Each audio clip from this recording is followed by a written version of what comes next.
de ferraille, la forme me donne l'idée de quelque chose. Et j'essaie d'épurer le plus possible.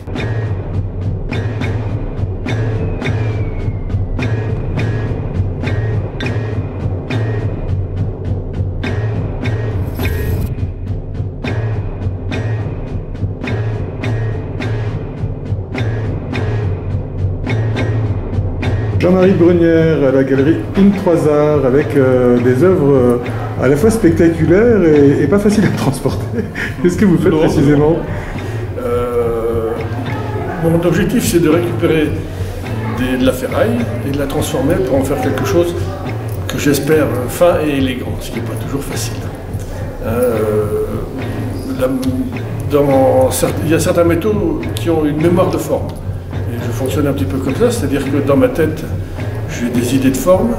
Et quand je trouve un morceau de ferraille, de fer, d'anciens outils agricoles, ça me guide pour trouver une forme, un oiseau, un animal, un petit peu tout ce qu'on peut imaginer. C'est mon imaginaire qui fonctionne. Voilà, et je soude ça ensemble.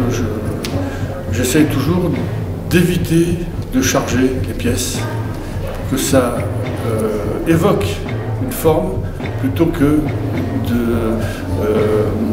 la forme soit parfaite. Voilà. C'est sûrement vraiment ça être artiste, hein, ce regard posé sur des choses que nous on jetterait. Enfin, moi je vais à la déchetterie, je vois un morceau de ferraille, ça ne va pas forcément m'inspirer. Vous y voyez un animal, une femme pourquoi pas, ou un absolument, oiseau, comme par exemple cet échassier qui est derrière vous, puisque il a été fait comment? Alors, on voit ça c'est une roue que j'ai trouvée dans une ancienne moissonneuse batteuse.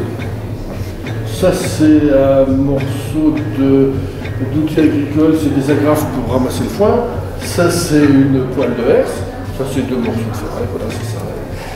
L'intérêt c'est avec une, deux, trois, quatre pièces, on arrive à faire un animal.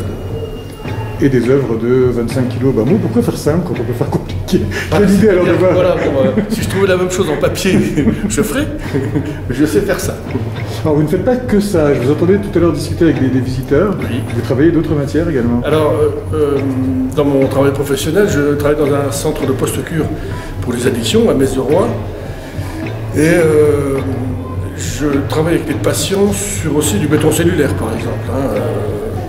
J'anime un atelier ferraille et un atelier béton cellulaire. C'est pareil, hein, je pense que travailler le béton cellulaire, c'est pas du tout le même matériau, mais on arrive à donner des formes simples. En tout cas, les patients arrivent à sortir des choses assez extraordinaires, alors qu'au départ, on n'imaginait pas qu'ils en aient la capacité. Pareil pour l'atelier ferraille, ils ont un imaginaire qui est assez comment dire, abondant. Et de déchets, ils arrivent à faire quelque chose de beau, ce qui est un petit peu l'image de leur propre déchéance sous addiction et de l'évolution qu'ils ont en sortant d'addiction. Au service de quelque chose aussi, alors en quelque sorte, donc vous animez ces ateliers, oui, avec des personnes qui sont addictes à l'alcool, ça peut être à l'alcool, ça peut être des toxicomanes, à l'héroïne, ou à tout ce qui est produit addictif. Hein, voilà.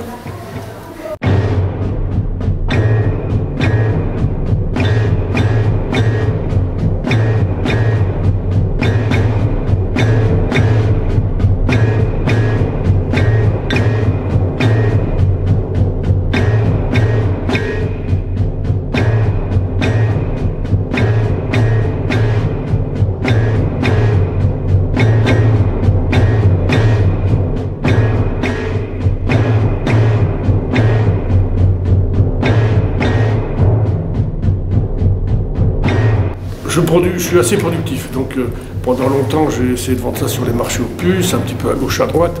C'est pas tellement l'intérêt de la valeur de la pièce qui me plaît, c'est pouvoir disperser mon bestiaire à gauche, à droite, chez les gens, etc.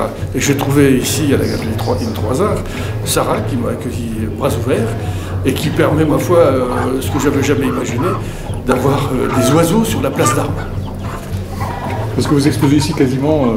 Oui, vous êtes un résident permanent quasiment de la galerie. Exactement, en permanence, il y a quelques pièces qui sont là et qui passent. Voilà, qui passent.